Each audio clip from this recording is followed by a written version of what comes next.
marunong kang makisama. Pakita mo kung ano ka talaga. Ano po ba ako?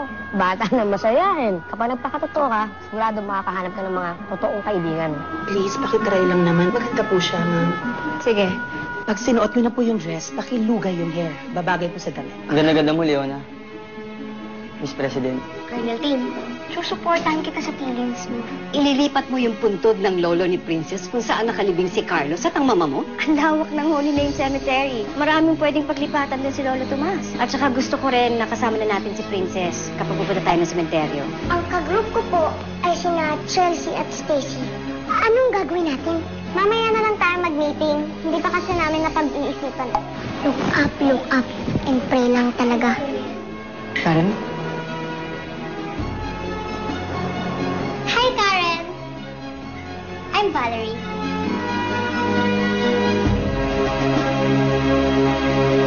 Sir, pwede ko ba ako mag-file ng leave of absence itong darating na long weekend? Pero dire-diretso duty mo, di ba? Opo, sir. Kaso po, uuwi po kasi yung pamilya ko ng probinsya.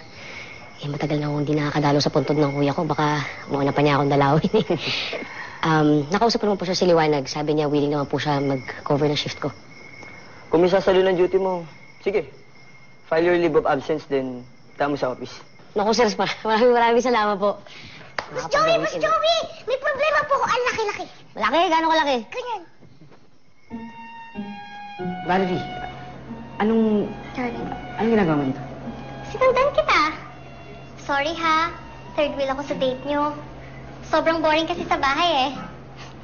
I'm hungry na. Let's order na ng food. Tara, dito tayo. Walk in, sit here beside me. Karen?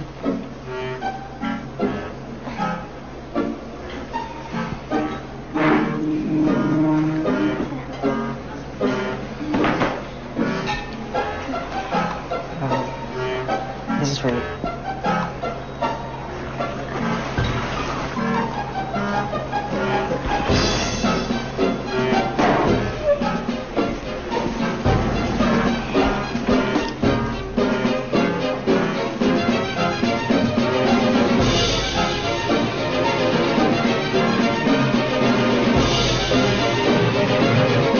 Ano na naman nasira mo sa palasyo, Princess? Iba po to. May school presentation po kami. Eh, yung group mates ko, tinatawagan ko kanila pa, tapos tinetext ko. Wala naman po reply. Okay, anong problema mo ron? Ako lang po mag-isa, wala akong kagrupo. Turuan niyo po sa presentation ko. Sige na. Kailangan ko po mag-practice sa long weekend. Naku, Princess, long weekend. Wala ako rito. May bakasyon kami. Pumunta ako ng probinsya. Boss Joey, sige na po. Sige na, Boss Joey. Zero ang grade ko kapag hindi ako nakapag-present. Sige na, Boss Joey, please.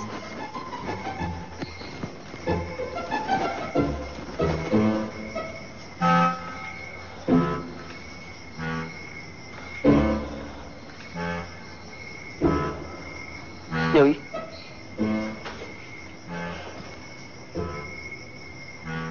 Tungkulin mo na bago sarili. Okay na, sige na. Yay! Thank you po, Boss Joey. Happy hugs! Sige. Ako nang bahala sa'yo. Anak ka na sa kwarto mo. Sige ako. Thank you! Hi. Sir.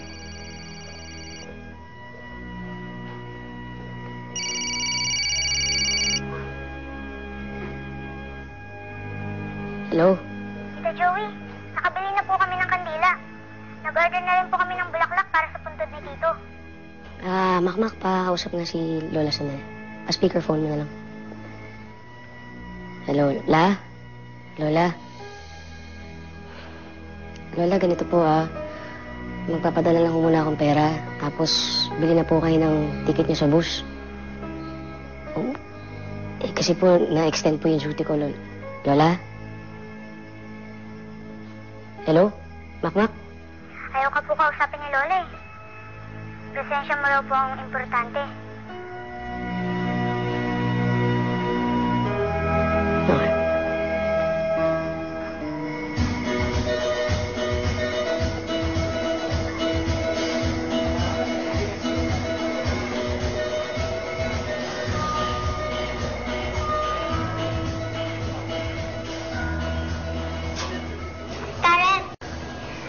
kasi, I love shopping.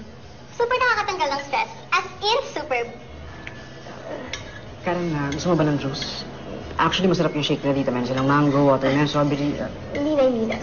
Okay na ako sa Mumbai. Sure? Karen, saan ka nag-aaral? Sa TESDA. What school is that?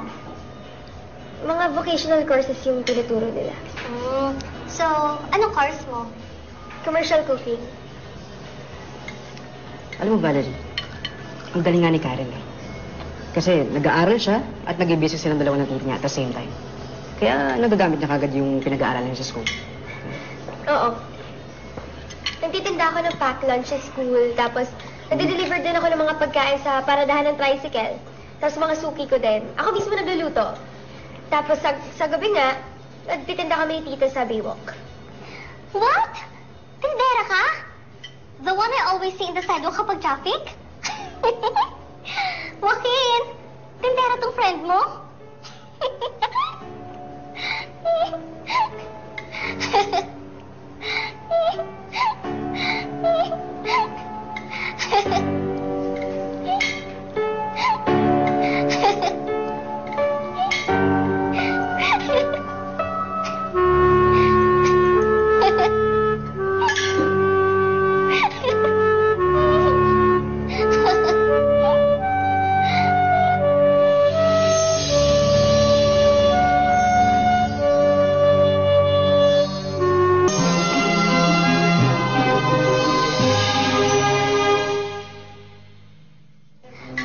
Oops.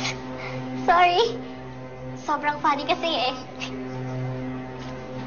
Valerie, wala namang nakakatawa sa pagiging tindera ni Karen. Well, I'm not against your business or whatsoever you call it. You know what's funny? Nakikipag-friend ka sa kanya.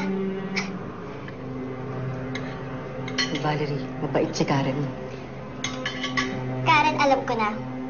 You hang out with Joaquin kasi mayaman siya. I'm right, di ba? Valerie, tama na.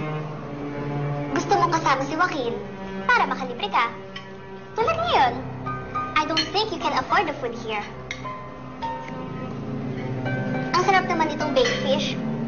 Cream dory kasi eh. It's so flaky. Karen, alam mo ba itong cream dory? Kasi baka laging tilapia lang yung ulam mo eh.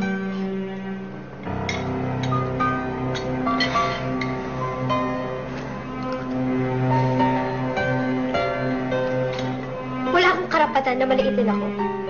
Kasi hindi mo kilala.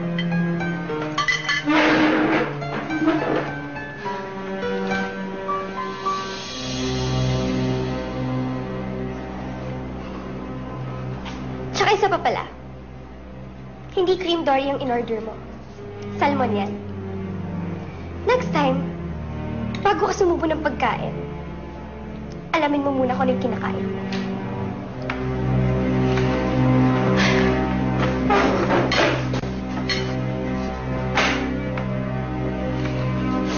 Karen, sandali lang. Ano na naman?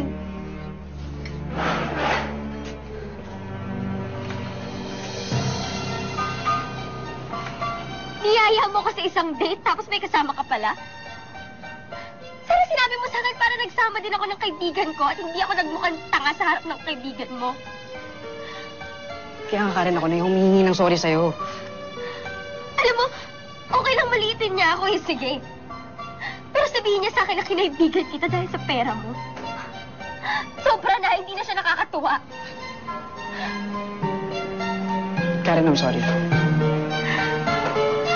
Uuwi na ako. Teka lang. Ano ba talaga kailangan mo?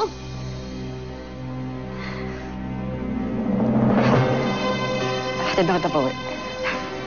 Huwag na. Kaya ko sumakay ng jeep.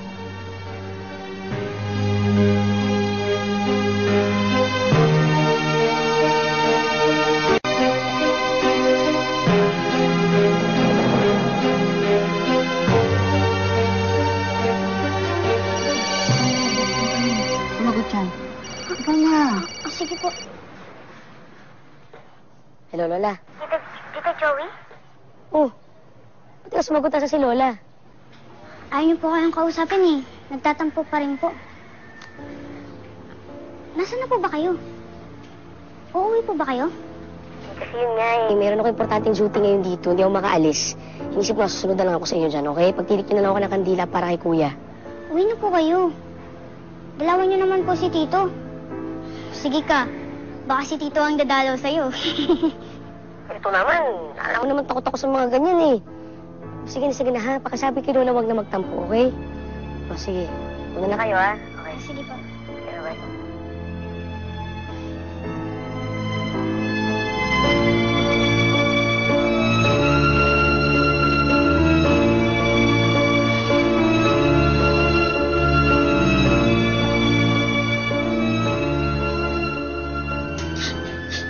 Tumawag ka nga doon. Naku, friends, kung kasama mo ako doon, gagawin ko talagang trapal ng jeep ang Fresno Valley na yan. Iroroll ko talaga sa pataas mo. Sana sinabi mo sa akin na makikipag-date ka para nagpadala ako ng mga tanod na bantay mo. Alam mo, kahit maliit na niya pa yung school ko, yung pagtitinda ko, wala akong pakialam, eh, kaya kong tanggapin. Ay, hindi ko lang matanggap. Yung sinabi niya na kaya ako nakikipagkaibigan kay Joaquin dahil mayaman yung pamilya niya. Eh, bastos na bata pala yun. Judgmental friend? Nakakagigil? Ano bang akala nila sa akin? Ha? Porket mahirap ako, mukha na akong pera? At gagamitin ko si Joaquin para yumaman? Karen, hindi natin maalis sa isip ng tao yan. Dahil simple lang ang buhay natin, ano akala nila masama na tayo? Akala nila gusto natin ng maraming pera. Ang hindi nila alam, kontento na tayo sa kung ano lang ang meron tayo. Mga simpleng bagay lang. Yung mga kailangan lang natin. Tama si Kuya Samuel. Kaya huwag ka na umiyak. Halika, malilibre ako, Lomi. Ay, ang bongga yan, Kuya Samuel. Ano na, tara na, let's go na mabawasan yung i-bear na moment mo.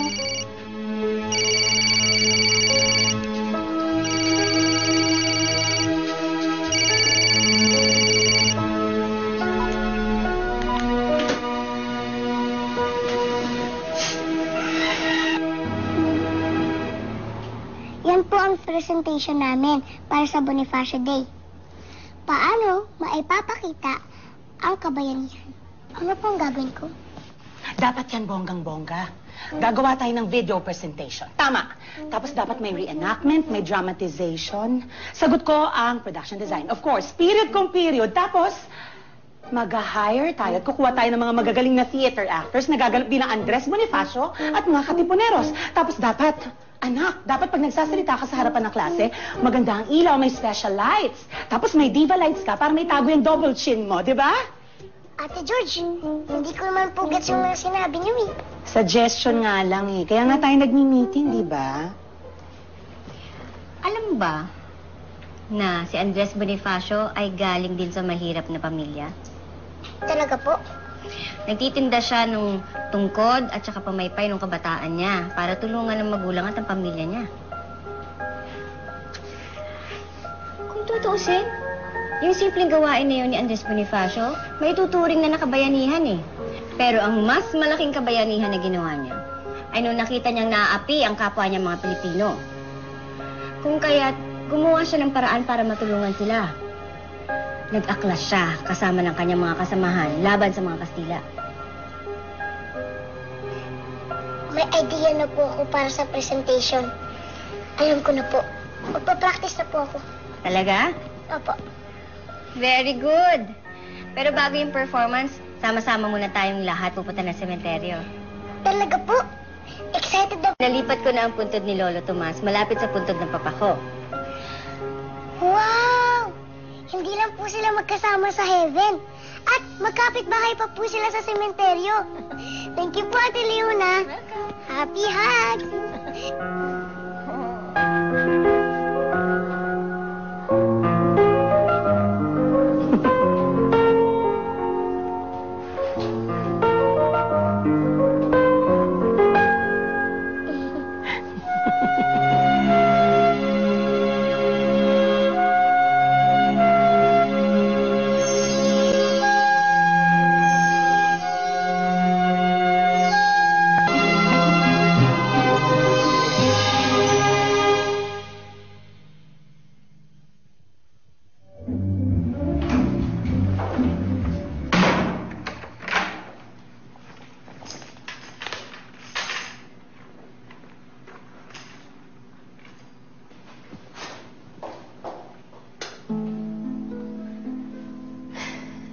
Daphne Jacinto. Di ko alam nandito ka pala sa event. Friend kong organizer, Gwendolyn Dizon. I'm surprised. You know my name. Oo naman. May listahan ako ng mga babaeng kalaro ng asawa ko. But don't worry, hindi na naman ikaw yung nasa listahan na yun. So how's work? Oh, I forgot, wala ka na nga palang trabaho. So what are you up to these days? Well, let me see. I spend more time for myself. Shopping, spa, travel paminsan-minsan. Nagpapaganda, nagpapasexy, nagpapasaya, at nagpapaligaya ng lalaki na hindi na napapaligaya ng asawa niya.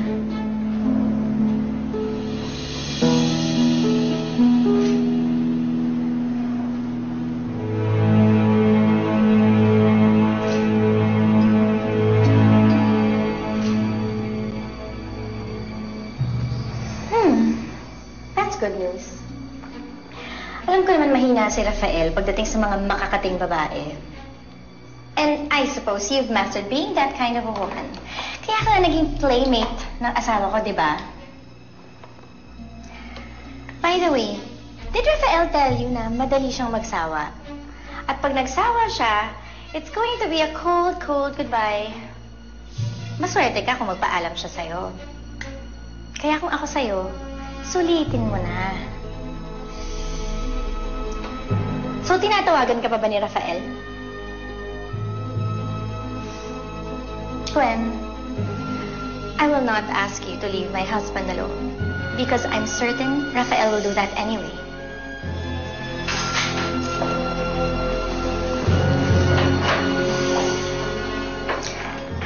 Makinis ang dingding. Mukhang malinis. Feel free to do the walling after I go.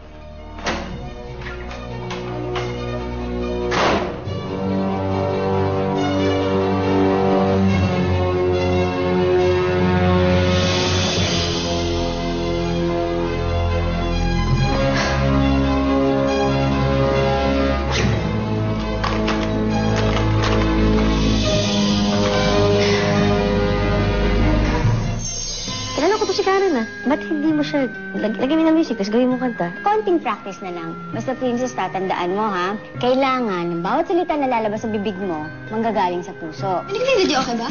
Ewan ko, wala namang may birthday. Magandang melodya, ikaw na nakikita. Gusto ko manligaw ng formal. Kaya kita inarana.